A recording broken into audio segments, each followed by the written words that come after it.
Welcome back, everybody. We're gearing up for Game 2 between GCU and Tempo Storm after a decisive Game 1 victory by GCU. A lot of it came off the back of Phoenix's LeBlanc. He had gotten this pick before, but this time he was really able to turn it on and take over the game after he got this initial kill with the help of Santorin tunneling over the wall. It's pretty easy.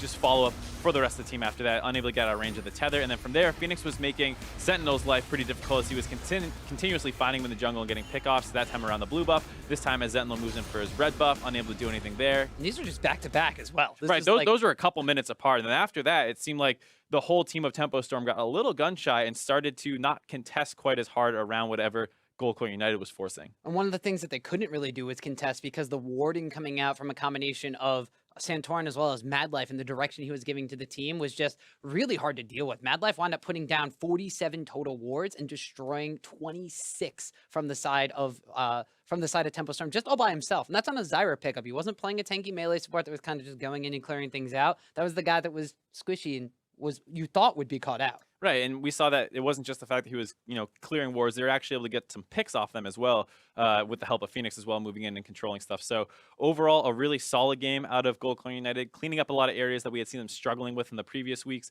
both in terms of Madlife's level of performance as well as Phoenix's. And it'll be interesting to see what Gold Coin United can do in game number 2, especially considering now they are subbing in Rikara as their AD carry. Mash looked extremely confident on the Jhin. He was able to open up with kind of cover fire curtain calls, even utilizing them to great effectiveness to delete supports from across the map almost. Right, the only concern of course was the fact that they were down around 20-30 CS pretty early into the game, so they were coming out on the worst end of that matchup in the bot lane, despite the fact that they had the Zyra, which is generally considered the strongest support in a lot of matchups. So maybe they're just flexing people out, seeing who works better with Madlife, trying to give them both equal experience, or maybe it was a direct result of that kind of laning phase. Who knows? Well, we'll have to wait and see, as now they swap sides for picks and bans. So Tempo Storm now on the blue side, they have the opportunity to kind of leave things open for themselves, and they're not the one that has to ban the Camille. They're the ones that maybe should have banned the LeBlanc in game number 1, but they may not wind up letting that one get through to the second round because they can now take it for themselves on blue side. Well, with the Kha'Zix and Jhin banned already, it looks like they're setting themselves up for a first pick Varus with both utility AD carries banned out, as Gold Coin United is forced onto the OP ban. So we already see the Camille, Rengar come in. They actually banned Zyra last. I'll be interested to see what Tempo Storm is moving to first pick here. We have seen a couple teams go for that kind of strategy where you ban out 2 of the utility AD carries and pick Varus for yourself. Ultimately, that's not what they end up going for. Yeah, so they banned away kind of all the champions that they didn't want to deal with last game, and the Kha'Zix, who's been just a powerful pickup off the table already, but now it's Gold Coin United. Ryze was not the biggest threat coming out from Hatrix in the mid lane. LeBlanc is what they choose to ban away, so that could just be, like you said, that Varus being snatched up by Tempo Storm. Actually going to be the Malzahar first. Not too surprising. Looks like they just didn't like the Jhin itself. They don't care if they play the Ashe or Varus side of the matchup, but they just want the Malzahar for themselves.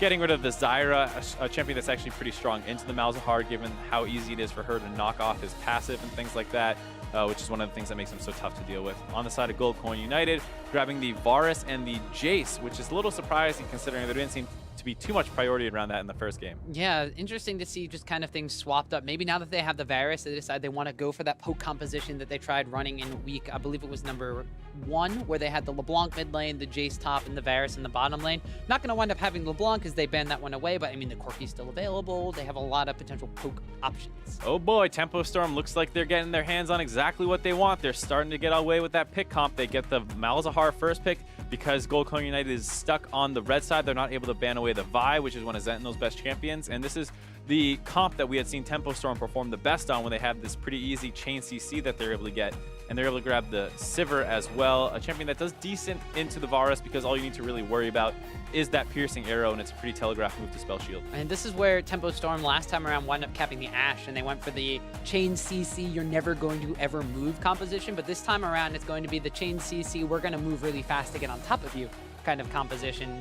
The Sivir, like you mentioned, it's seen a little bit of rise of popularity recently, but it hasn't necessarily been the strongest lane phase AD carry. Very short range, eventually will stack up a lot of wave clear and a lot of damage, but being paired with the Malzahar, I mean, that's kind of the go-to support that AD carries don't want to play against. fast. Right, and we see Gold Coin United grabbing the Taric. It's something we've seen a Smoothie into the Malzahar. It seems not like a laning counter pick, just something that deals with it early on. You have the sustain to kind of handle the harass that the Malzahar is able to throw out. And then later in the game, you do have tools to deal with it. You have the stun. You have the very powerful Teamfight ultimate. I'm going to be excited to see if Mad Life can actually use that one effectively, because there is such a difference in Taric's power level between when you're getting that ultimate off and getting a ton of damage, and when you're being a little just too late on the trigger, a little too early. And this is Mad Life returning to a melee style support, although Taric is kind of the acceptable melee support. Like you mentioned, his long range stun is one of the big things that really brings his kit kind of into focus. And as you mentioned, maybe not the strongest counteractor in the lane phase, but the lane phase of Tempo Storm was already getting advantages over Mad Life and Mash in the last game. This time around with the Kara, does have the Varus, considered a bit of a lane bully, but they're already maybe conceding a little bit of pressure in that lane by picking that Taric. Sure. And now we see a little bit of a mid lane focus from Gold Coin United, banning away the Ryze and Syndra. Not too surprising to see the Syndra banned away when they're going for this pretty obvious press R comp. Syndra is a great addition to that. She doesn't need to even hit her stun anymore. She just needs to drop a couple balls and press R. So good to see Gold Coin United targeting that one away. Tempo Storm moving to look at the jungler bans, because that is where they haven't drafted yet for Gold Coin United. We see an Elise ban and now a Corki ban as well. So Gold Coin United is going to have to pick between giving the strongest counter pick available to them to their mid laner, which is what I expect to see them do. They'll probably grab a jungler here. Yeah, the jungle pool being pinched ever so slightly. Rek'Sai still available. We saw Santorin do great things on Rek'Sai last game.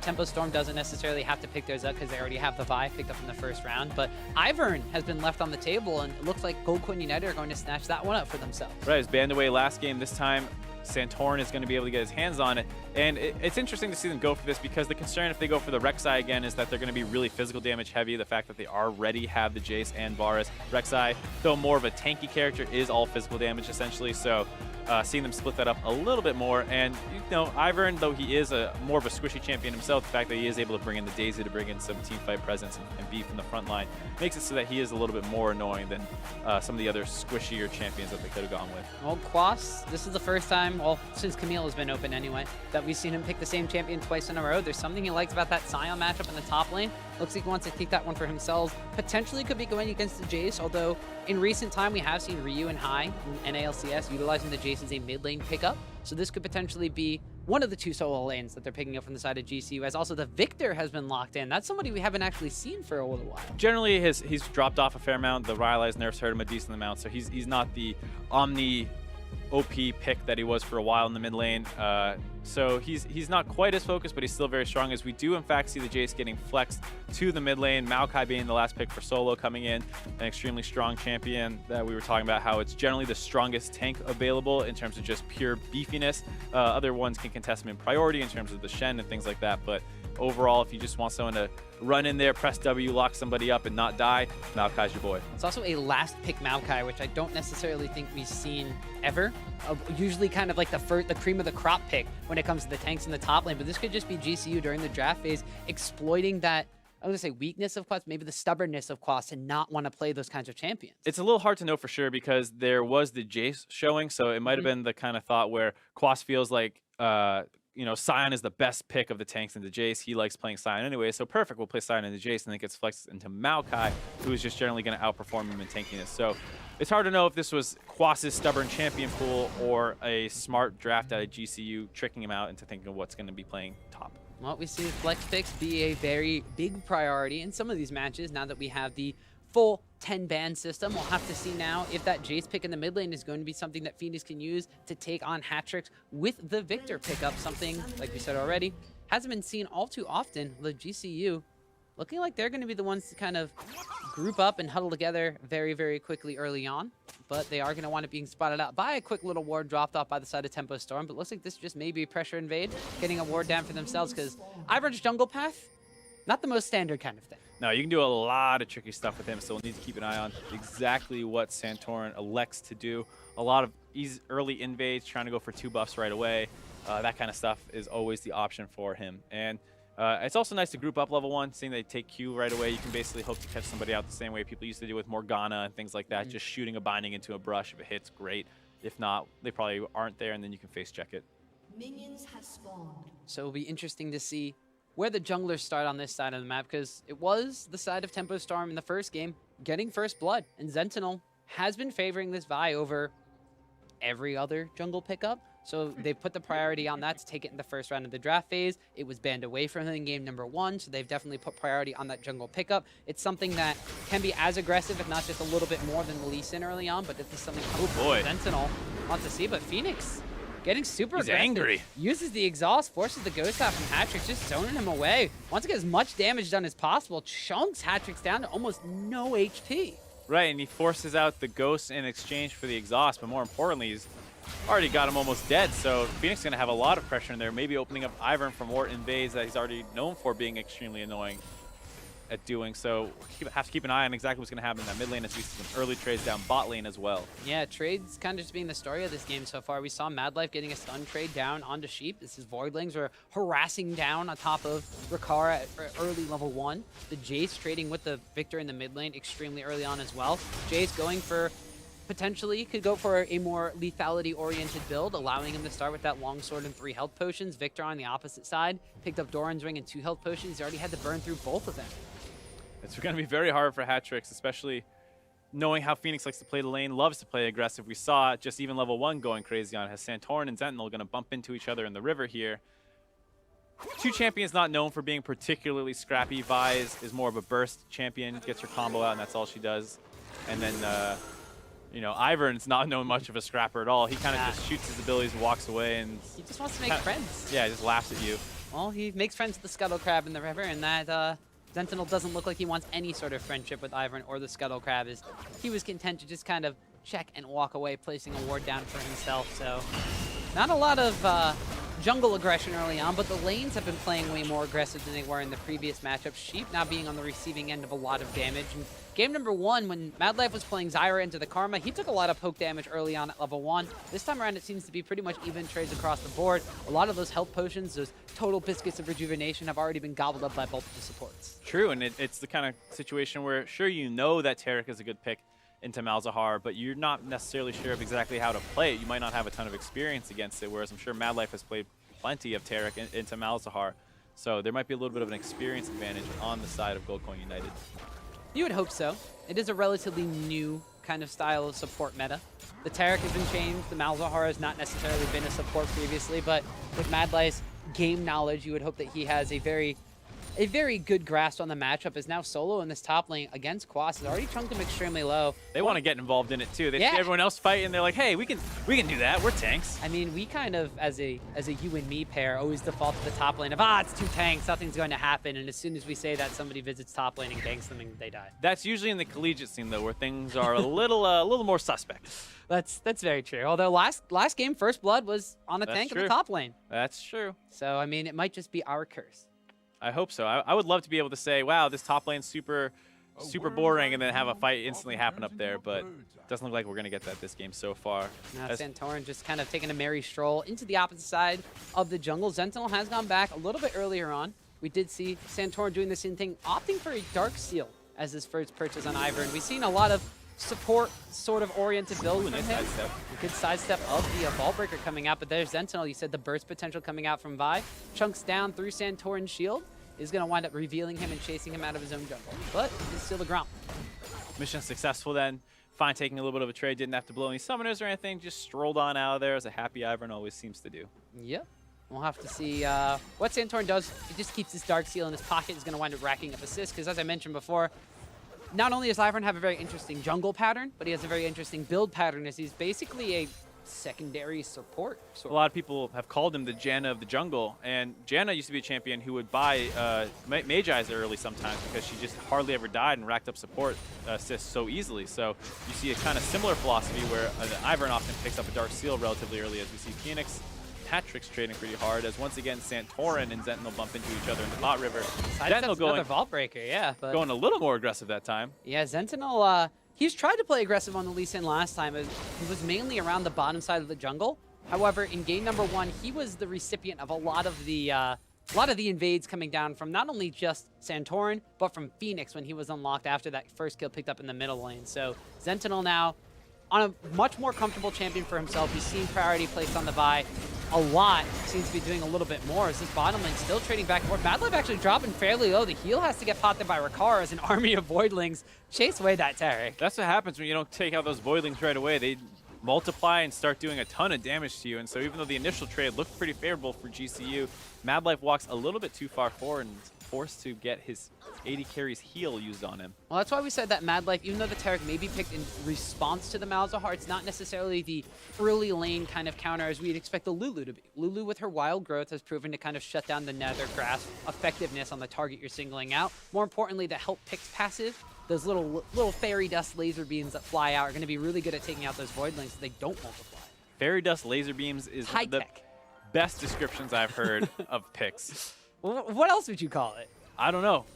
Magic snot? I don't know. I've heard some bad descriptions of what picks is. That's a cool one as we see a dive coming in now for Tempo Storm onto Rikara just after Mad Life recalled. He's not around. The teleport's going to be channeled extremely late. Rikara going to be dancing. Dodges the silence. He's going to get himself out of there. I'm a little surprised to see that's the way Sheep played it. I thought he was maybe going to flash in for an auto attack or something to try and finish him off. Instead, goes for the silence, and Rikara is just barely able to sidestep it and stay alive.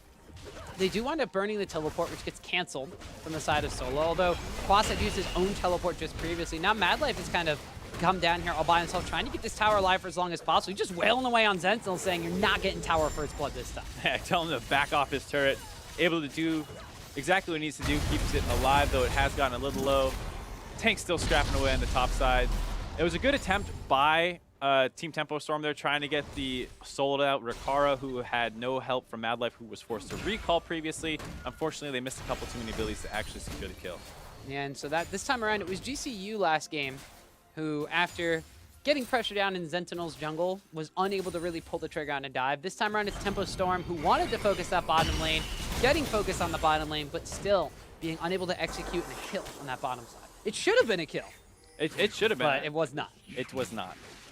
Gonna have to see where First Blood comes through this game. Both junglers struggling to make an impact, but Vi has finally hit 6.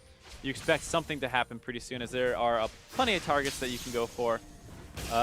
Most likely in the bot lane is where you tend to see it. The Sivir can speed up the Malzahar, so he gets a free ultimate, which can then be comboed in with the Vi ultimate. So that's where I would expect them to look, but it's hard to know exactly where they're gonna go. Well, we do know that there are summoner spells down on the bottom side, which could also make it a primary target. There's no flash available on Rikara. He's already a very immobile AD carry. Everybody else on the side of GCU has their flash summoner spell available. Whereas if you're looking on the opposite side and you're, where is GCU looking to prioritize First Blood, there's still full summoner spells, especially back up in that mid lane from Hatrix.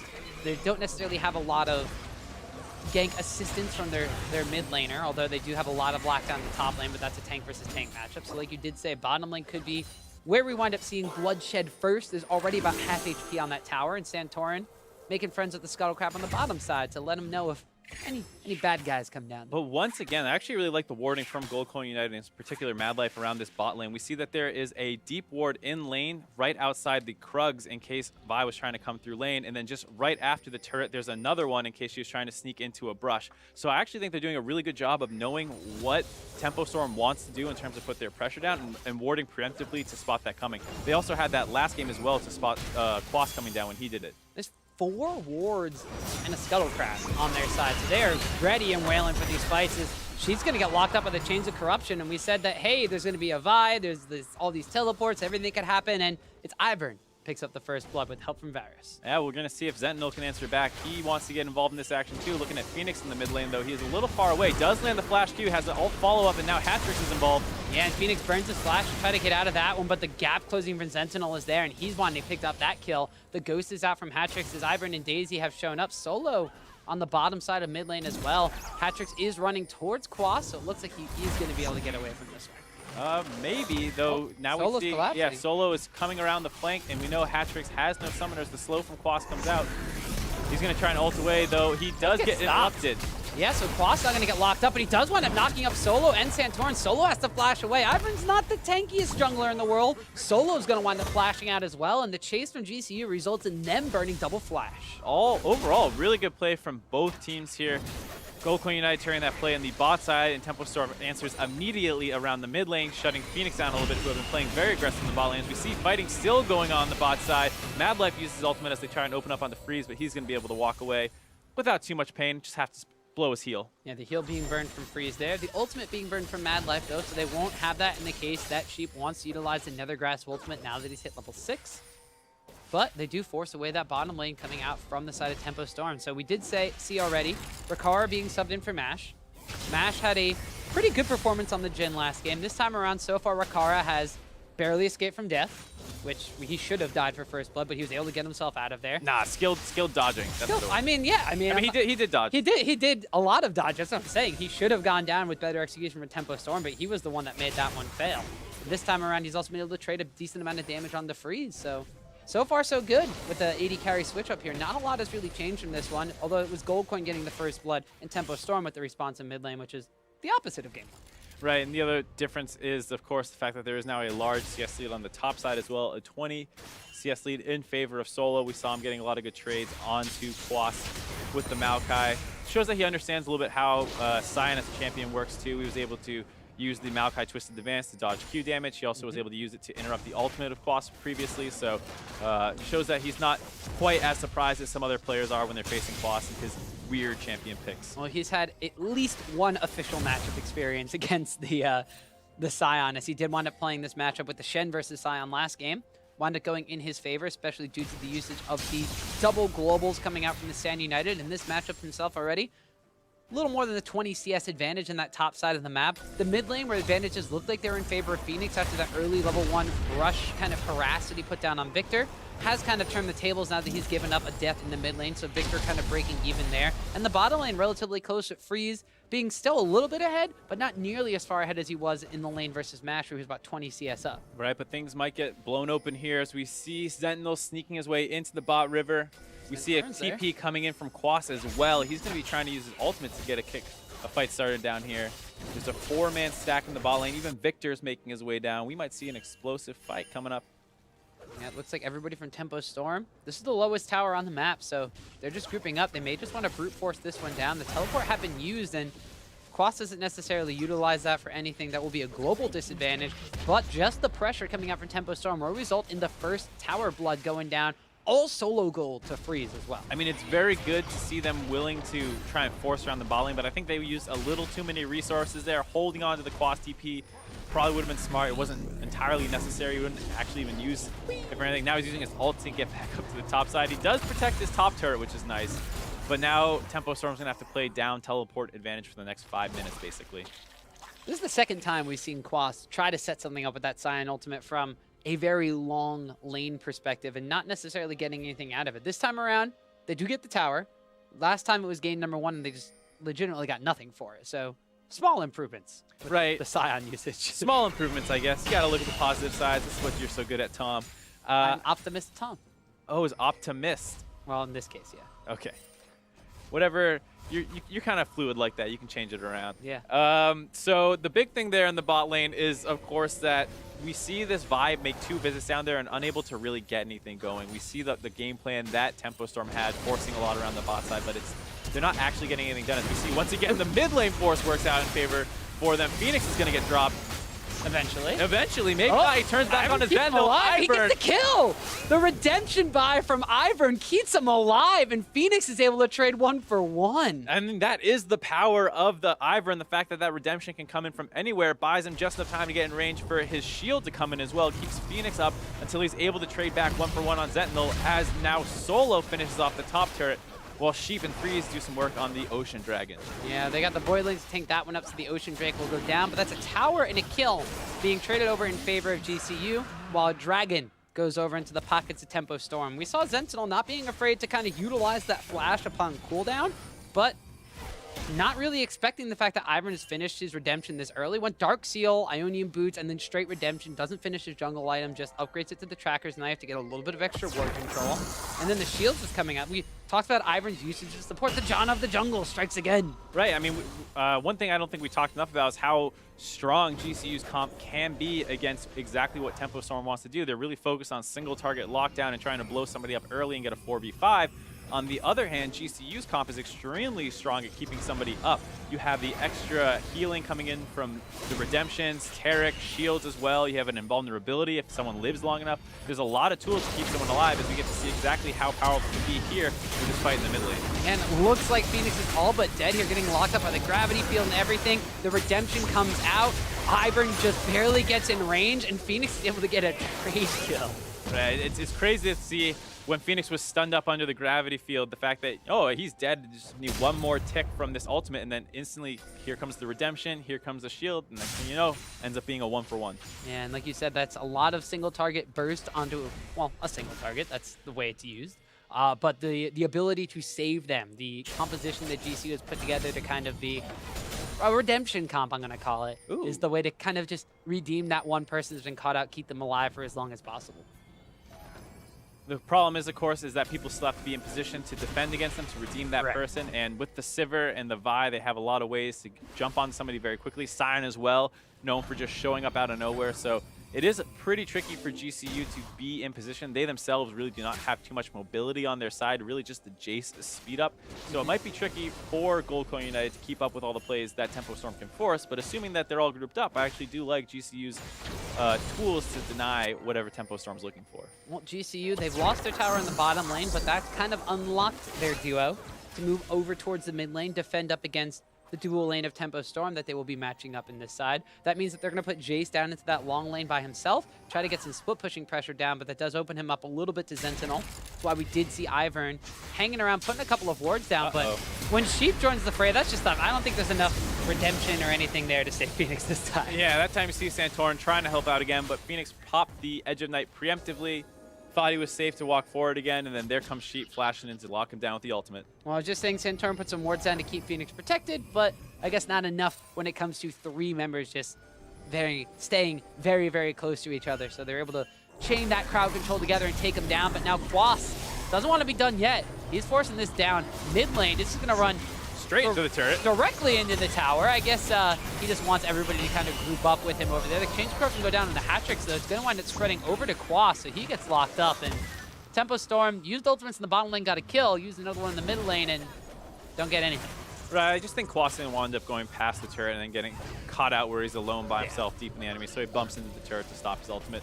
Oh, not the worst decision there, and they tried to force something, didn't get anything, and I'd rather see someone pull off of a bad play than commit to it and end up giving away a bunch of kills. Solo looking for Sentinel in his own jungle. Yeah, Sentinel doesn't realize there's a pair of trees that are not friendly in his jungle, and a Daisy, as well as the combination of Solo and Santorin are now making their presence known on the blue side of the map for the blue team and trying to push up. They're rotating up towards that top side of the map. They've already knocked down the outer tower over there, so now they're going to pressure an inner tower here against Quas. Do you think there's too many cute skins in the game, Tom? Not enough cute skins. Because I'm looking at this Meowkai skin. You got like the Candyland, whatever it is, Ivern skin. Candy Cane Ivern. Candy Cane. The dead Hatrix. The dead Hatrix. As Phoenix goes, picks up a kill. A skin. Yeah, that's not a skin. That's just the dead Hatrix. Well, Phoenix showing that if Hatrix and the rest of his crew are going to be bullying him around, that if he 1v1s them, no chance. Yeah, I'm distracted by all the cute stuff. That's why there's too many in the game, Tom. I can't focus on the carnage that's happening in the bot lane. I don't know about that one. I think there's not enough cute skins. There's some very nice looking skins, especially the Pool Party Terror. Yeah, Pool Party Terror gonna go hide in this bush now, try and defend this turret. It is pretty annoying to try and seize against an Ivern. You're not exactly sure who's gonna show up next.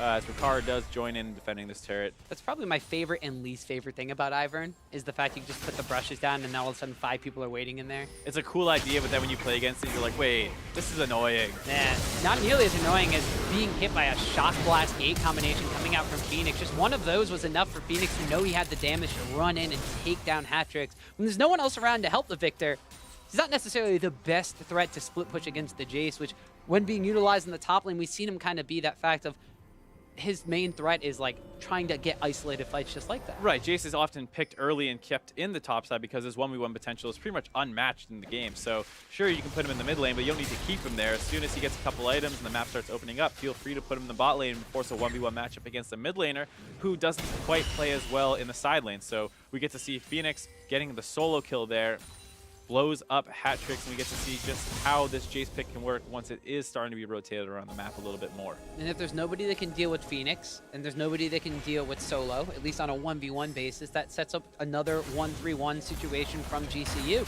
They utilized that one to be able to close out game number 1. They caught very aggressive vision control into their opponent's side of the jungle as soon as they knock down multiple outer towers, which they just get their second one on the bottom side of the map. So things are looking relatively good for the side of GCU if they're trying to replicate the success they had in game number 1. However, this time around, Ricard is going to get jumped on by Hatrix. The Chaos Storm went out as well as everything else. the teleport coming in from Maokai will wind up being canceled.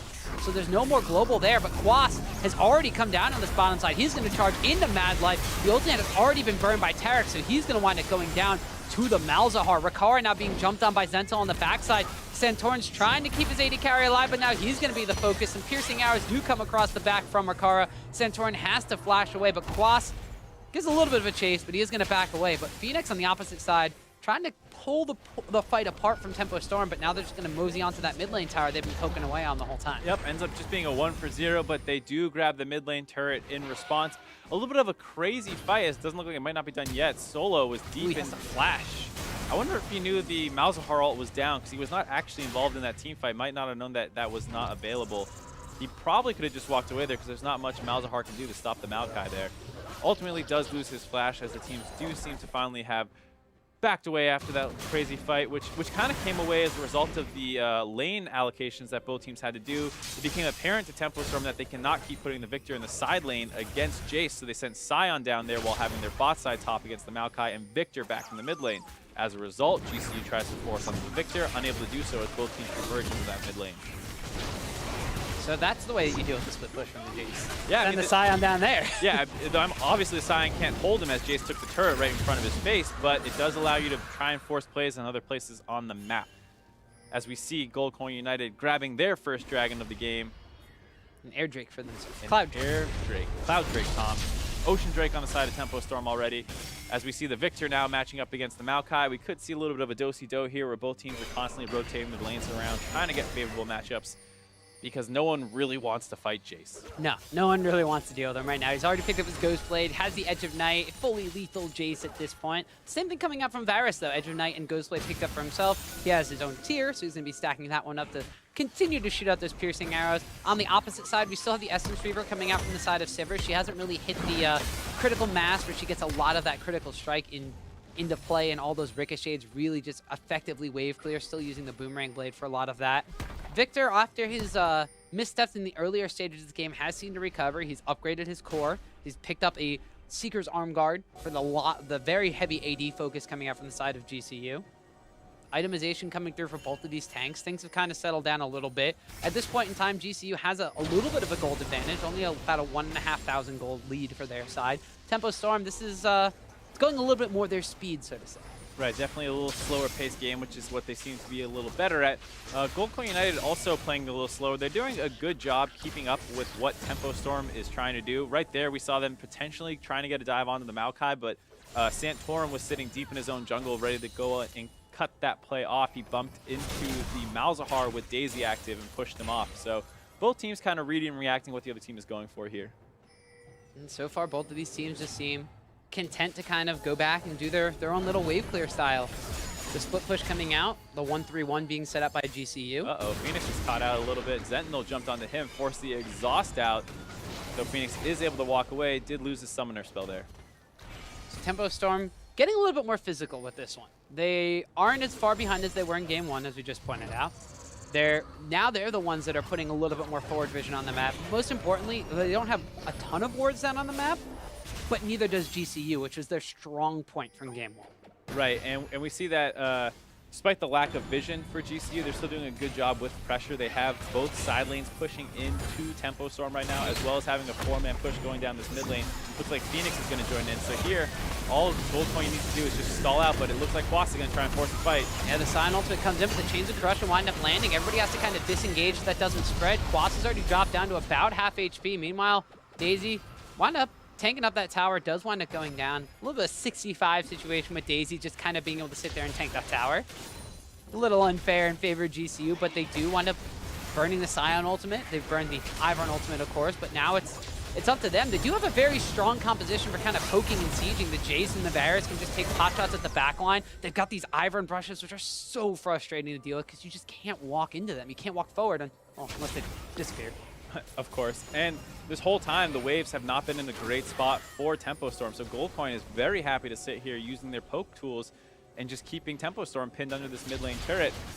And Ivern just runs around doing a little bit of jungling at the same time. So overall, this is a great setup for Gold Coin United. Though it might not be as explosive as you're used to seeing with tons of pickoffs, they are getting small advantages over and over here. Well, that was the story in game 1, but it looks like Tempo Storm going to pull the trigger here. The Taric ultimate gets used, winds up making almost everybody invulnerable, so the knockup from Sion not going to do anything. They are able to wave clear out all the minions being pushed in on the side of Tempo Storm, but the siege continues, and this is the power of a blue buff on Jace, so he's going to continuously poke people down. A blue buff on Ivern, he can continue to shield down. His Daisy's going to be coming back up momentarily.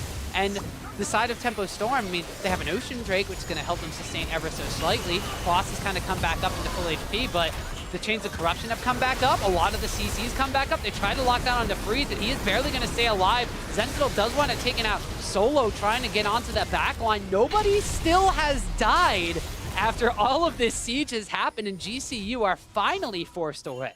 Almost able to take down Freeze there. He walked a little bit too far forward, and Ricaro was not able to get the last hit on him to finish him off. Gold Coin United is forced off that tower, like you said, and just at the right time, too, as there's a lot of minions in that top side that someone's going to need to go get, and Ivern is slowly making his way up there. He's not the ideal guy up there in that wave. He wants to make friends. He doesn't want to kill minions. I thought he had no problem with minions. It was only jungle creeps you want to be friends with. I mean, no problems killing minions, I meant. That's, it's not right. Minions are people, too. I mean, I'm not the one saying this. This is Ivern you have a problem with. His philosophy that you disagree with, not me. Listen, I think the John of the Jungle is a little bit of a hypocrite, too. Could be. Then again, I'm an 80 carry main, so all I do is kill minions, so I'm a bit of a hypocrite. And complain. Here. All the time, Mark. Yeah, I know. I spend too much time with you as it is. Yeah, I don't know why.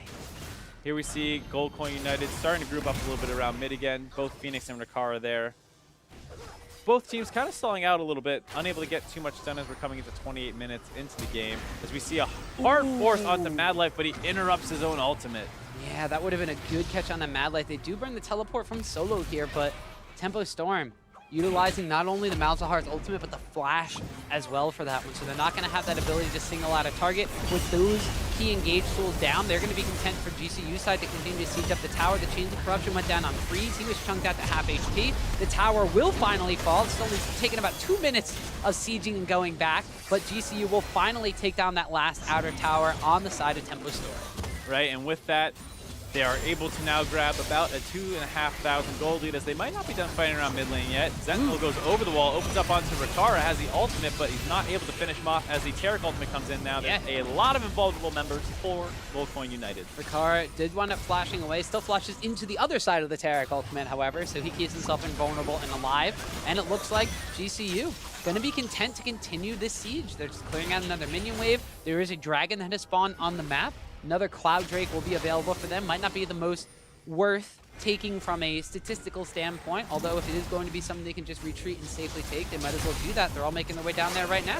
Right, and it seems like Tempo Storm's having a really hard time syncing up on all their ultimates. We saw, Sheep go in and interrupt his own ultimate, so it wasn't available for that force. And then we see Zentinel go in, but Quas isn't using his ultimate. There hasn't really been a time where all three chain their ultimates with the Sivir to get onto a priority target of Gold Coin United and kill them instantly. It was also true in the previous siege as well. It's just not quite been that ultimate stacking that we were used to seeing out of Tempo Storm when they get their hands on a comp like this.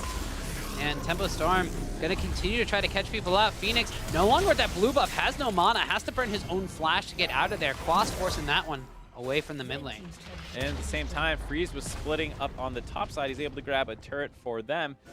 Now both teams have completely broken the outer ring of turrets of each other. The map is fairly wide open. It's going to be about who can probably get a pick off now. It's a lot easier for Tempo Storm. 3 towers down on both sides. GCU does have double Cloud Drake. True. Technically, they got the move speed advantage. Right, as long as they don't get hit, they can run away most likely, though I think Sivir's ultimate might be a little stronger than double Cloud Drake. Ever so slightly. Never doubt the power of the Cloud Drake. I doubt the power of the Cloud Drake every now and then. I also... My faith is weak. Your faith wavers in the Cloud Drake. Yes. Disciple of the Infernal. Yes. Oh, God. Both teams kind of just hanging out mid, clearing waves, slowing down. Both of these teams have decent wave clear, though. You have Jason Varus on one side, you have Victor and Sivir on the other side. So if it comes down to who's going to be better at minion wave management, who's going to be better in a siege situation, sure, you would think it's GCU, but the wave clear coming out from Tempo Storm, I mean, it took 2.5 minutes for GCU to take down a tower when they were all grouped up together with multiple blue buffs in a siege situation. Tempo Storm, with a little bit more itemization on their side, could potentially be the ones to pick up a fight. You see Sheep going into that front line here, has that Nether Grass available, no flash yet available, so they weren't able to really pick somebody out from GCU. I mean, the only target that was really there for them was Mad Life, and then he pretty quickly got behind Solo, and then if you're opening up onto the tank, you're probably not going to be having a good team fight, so no surprise there that Tempo Storm decides to back off, and it's going to be really hard for both these teams to get much done. Goldcoin United wants to split up and push in multiple ways, but they have to be very careful about the team comp from Tempo Storm, who can really start a fight very, very quickly. And at the same time, Tempo Storm, as much as they want to force a fight like that, Goldcoin United, as we said before, has the tools to dissuade such an engage. So it could be a lot of standing here, shooting abilities back and forth, and looking at each other. A lot of staring the way it contest. was intended. Yeah, staring contest. As Quas does have a really big flank on Goldcoin now. Yeah, and he does have his ultimate available, so it looks like he might be waiting for the right time to use that. Daisy winds up coming out and joining the fray. Solo did notice that Quas kind of poked his head out the backside. I was like, wait a second, you're not on my team. Decides to try to zone him away, and now with Quas kind of stuck on the side and the rest of Tempo Storm really unable to commit behind the front line, another siege has begun for GCU. This time around, that inner mid lane tower going to go much quicker than the outer. And there's two huge minion waves coming in again for Goldcoin United. They're doing a pretty good job of syncing up their pushes on waves. They're going to look like they might rotate to the top side to try and join that one and get another inner turret. And this is a really clean play style coming out from GCU. It's not super exciting. There's 7 kills in a 33-minute game, but they're rotating around the map. They're utilizing the Cloud Drake move speed, not necessarily the Cloud Drake, but they're utilizing their positional advantages, their warding advantages, and what their composition is extremely good at. And they've been able to take consecutive 1, 2, 3 towers, 2 in the mid lane, another one in that top lane. Their minion wave management on their side waves has been top-notch this game. And now with all that vision denial and the pressure they've garnered in multiple lanes of the map, they're going for a Baron attempt that's only going to be spotted just now. It's already below 3,000 HP. The Chains of Corruption did go out from Rakara, though. Mali's going to pop the Taric ultimate, so there's no worry about them getting engaged on in the pit. Solo did go forward to just zone them out even further, and now the Tempo Storm sees the Baron go down. They're trying to take down GCU. Quas is in the backline. The Nethergrass had already been used. Nobody from GCU is really going down quite yet. Solo's Guardian Angel will get popped. Santorin's going to get taken down after the Assault and Battery is used. Mad Life now has been caught out by Quas and Tempo Storm. They're able to turn the tides in this fight. The Baron goes to GCU, but 2, potentially 3 kills go down in favor of Tempo Storm. Just a slight overextension for Goldcoin United. They were burning the Baron down. They had the Ivern brushes on it, so Tempo Storm had no idea how low it was. They're able to secure the Baron, but then the team fight was just too hard to get away from by Tempo Storm. Very sticky members on their team. They're forced to fight. And ultimately, Goldcoin United loses 3-4 and an inner turret. Not really worth it in the end, but they still have the Baron buff on 2 members. Maybe they can get something else coming back after this push is done, but they're going to lose an inhibitor tower. Yeah, Tempo Storm isn't slowing down. They really want to maximize what they can get off all this as they get another turret. I kind of feel like this is our fault because we just said that how clean GCU is playing this game, and then all of a sudden they wind up going for a Baron play that looks really great on paper, just like you said, but the turnaround afterward, the missed Chains of Corruption, and then the initiation from Tempo Storm once the Baron is down. Solo's actually not in this invulnerability zone at all, so he's already dropped below half. Right, and it's a kind of point where you think that maybe they can just leave Solo and walk away to the top side, but they're a little indecisive in that. They're trying to work more damage in, and then Quas gets onto the back line of Goldcoin United. He's able to really slow down their escape with Victor's ultimate following right behind him, and now that they're turning off the field, it's a little too late. Quas continuing to stick onto their back line, pick up more kills. It did seem like a situation that if Goldcoin United decided earlier to back away, maybe they can save more of those Baron buffs. But they thought they could take the fight, ultimately unable to do so. And Tempo Storm is actually able to pick up a handful of kills and really swing the gold closer together now. It's only about a 1,500 gold lead after that. Well, after that missed Baron fight, if we had the Baron power play, it would be negative in the side of GCU. But it does look like that Quas is going to wind up jumping into the fray here. Taric ultimate has him pop. The Chains of Corruption wind up going down as well, as Quas being taken down way below half HP just has to back away.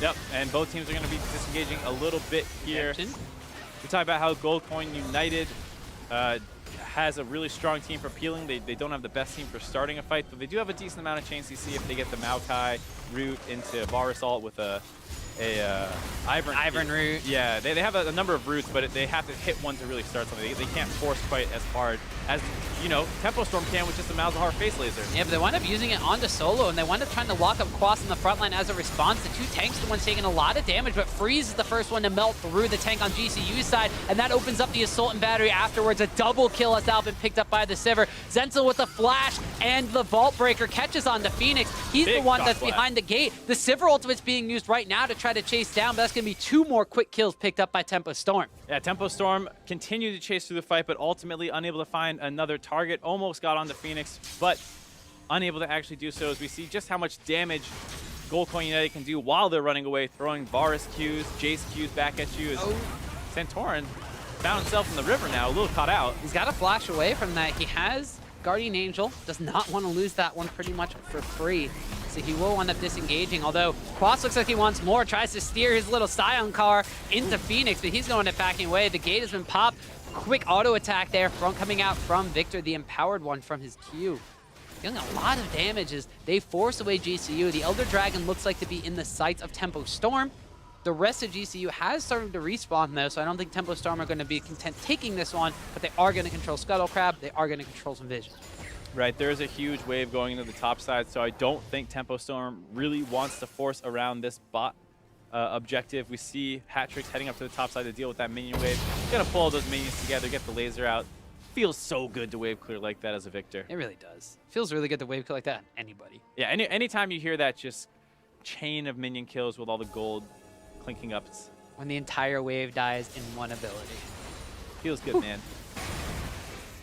Tempo Storm, however, they've kicked it up a notch. Ever since that Baron attempt by GCU, things have kind of come into their favor, and now the gold count's pretty much even. 9 kills to 3. We said GCU was playing a not very exciting game, not very kill-oriented game, but kind of clean. But we saw the Baron kind of be the undoing of all that cleanliness, and now they're kind of scrambling for some sort of semblance here. They lost that Baron fight. The Baron buff is basically worn off at this point, and you know, they're still trying to execute the way they were doing before, but there's been an influx of gold on Tempo Storm. Quas has gotten super tanky with his Randuin's Omen, Spirit Visage, has Mercury Treads for himself.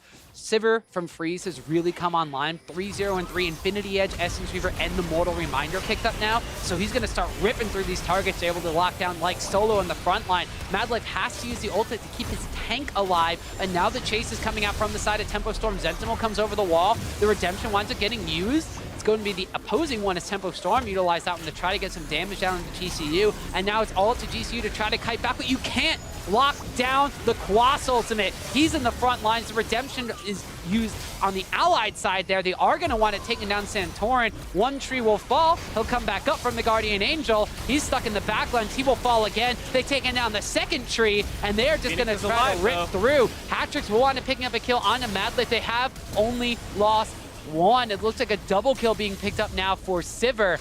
And although Quas has gone down, there's been 3 on the side of GCU. Yeah, look for a second there like GCU might be able to turn that fight back, but Freeze comes flying and finishes off Rikara. Ooh.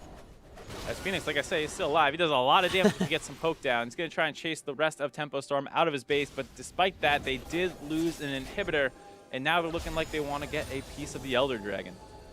Well, that's the biggest objective on the map left for them to take. Do have to be a little bit worried, though. There's a teleport in there from Solo. Like you said, Phoenix is still alive and does deal a lot of damage. They have their Jungler and Sentinel available, but their front line is gone. These are all squishy targets, but they're the squishy targets that deal a lot of damage, and it looks like there's going to be no contest from the 2 members of GCU, Elder Drake or Elder Dragon, going over to the side of Tempo Storm. And we see just how fed Freeze is, sitting at 400 farm, 504, basically full build. Still got a BF sword, trying to figure out what he wants to turn that into.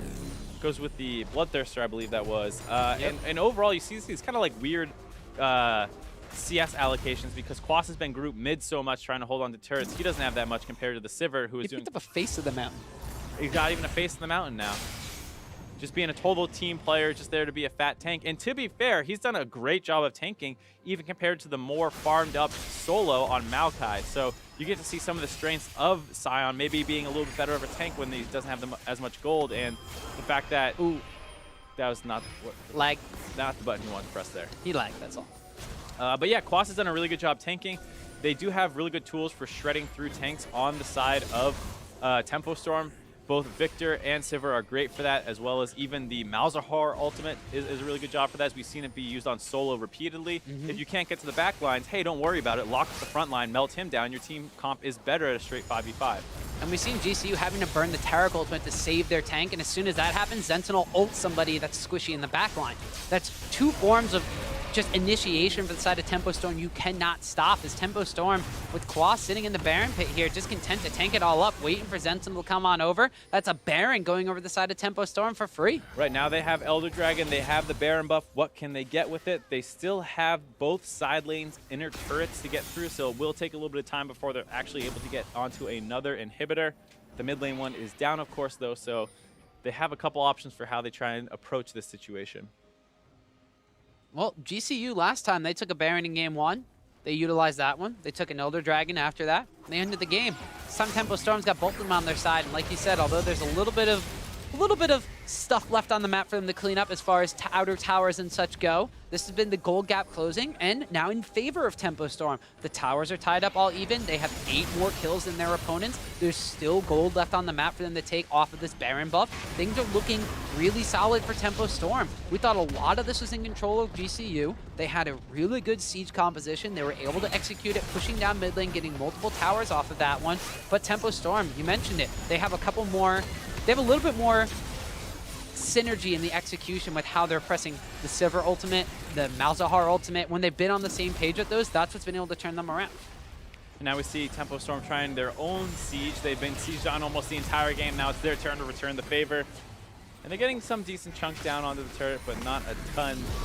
So they do press the Sivir go button, scare him off the turn. That thing And goes the down Scion quick. go button, but he gets stuck in traffic, runs into the tower, but that's enough to scare GCU away. Solo on the front line, like you said, getting locked down. Malzahar ultimate was on him, and he winds up falling. That's the front line for GCU. Don't really have another tank left open. There's an Ivern, but that's about it. The inhibitor winds up going down. The mid lane one is already down as well. That's super minions in the base. That's Baron buff minions in the base. And that looks like it might be Tempo Storm trying to tie this one up at 1 apiece. GCU are going to try to defend this one, but Ivern goes down. Hatrix winds up picking up Mad Life, and now there's only 2 carries left for the side of GCU. Phoenix has to flash away. Sivir picks up a double kill as Varus goes down in the fountain, and that's another 1-1 tie in the Challenger Series. It just seems like we can't get away from them as long as it's not involving Team Gates. Another 1-1, like you said, this time going in favor of Tempo Storm after Gold Coin United won game 1. And once again, Gold Coin United grabbed an early lead. They were showing decent macro play in terms of what they wanted to do, but then they make one mistake around the Baron buff, and after that, it's basically Tempo Storm's game the rest of the way.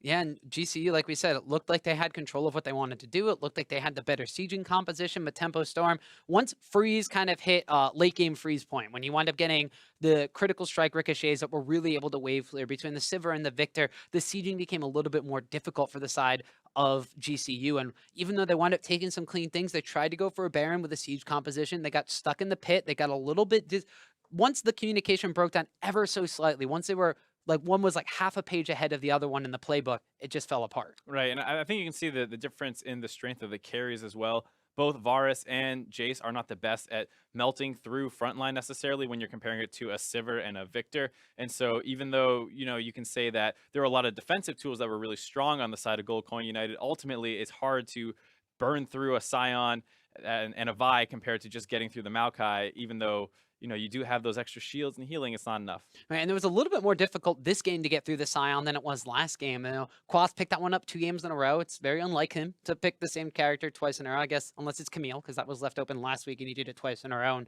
was fine against Team Gates. But the front line was there. The initiations from the Scion ultimate, we saw the one where you used the teleport early on in the game. They got the tower off of it, but he didn't really get anything for it. Use the ultimate to get back. Once they kind of got into the group up kind of team fight stage, his usage of that Scion ultimate was way better.